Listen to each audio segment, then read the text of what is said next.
Local doctors are playing a key role in a national study looking at how long COVID affects children, and they do need more volunteers. Dr. Kelan Tantisira, chief of the Division of Respiratory Medicine at Rady Children's Hospital, is joining us now to explain why the study is so important. First of all, doctor, thank you so much for joining us here on The 4. Oh, thank you for having me. Tell us a little bit about the study and what you're hoping to learn. So the study here is part of the national, what we call RECOVER effort, which is an NIH, National Institutes of Health funded study. And it actually encompasses all age ranges. There's a pregnancy cohort, a pediatric cohort, an adult cohort, and they even have an autopsy cohort. And our study focuses out of Rady Children's Hospital, of course, on the pediatric cohort. And the goal of RECOVER globally is really to identify the prevalence of long COVID in children, as well as what causes it and what are potential treatments for long COVID. Well, let's dive into that for a moment. Getting COVID obviously is not rare. Most people at this point have had it or have had symptoms of it.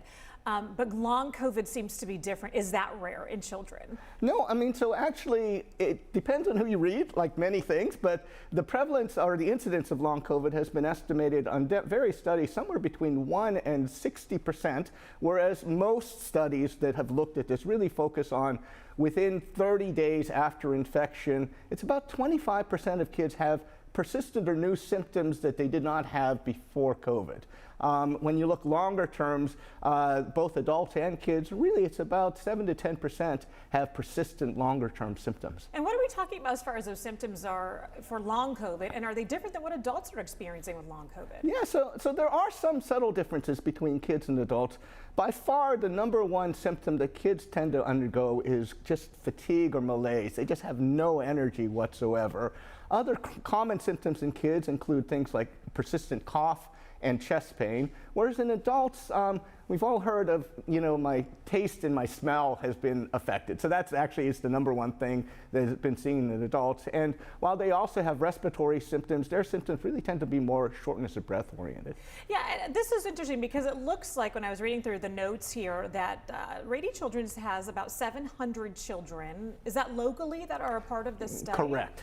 And nationally, they're hoping to have that number of kids that they're looking at closer to over 19,000. Does that mean it's rare enough that you're asking for people to come forward because you don't have enough long COVID patients to take a look at? Is it that rare, or is this something that, hey, maybe you're not aware that we are even doing this study? So I think, we obviously want to promote that the study is ongoing and that we're very, very interested in finding out, what are the potential cures for people who are symptomatic over time with this.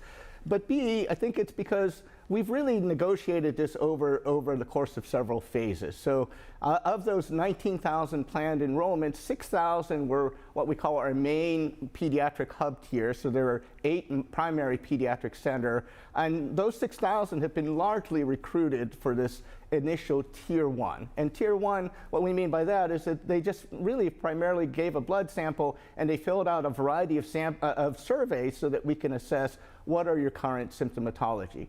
What we're here to recruit for today is the next group of 6,000 patients, which are called our tier 2 patients. And those patients will actually follow longitudinally over the course of the next several years to really say, what is the natural history? How long do these symptoms last? And by doing additional testing, such as in-person vital signs, orthostatics, getting EKGs, blood tests, and breathing tests, we can better assess what's going on in terms of the underlying physiology, the mechanisms, and through the blood test, hopefully identify novel therapeutics. Yeah, and that's obviously the next step in this, is hopefully that we will be able to find treatment for the kids and the adults, for that matter, who are dealing with this.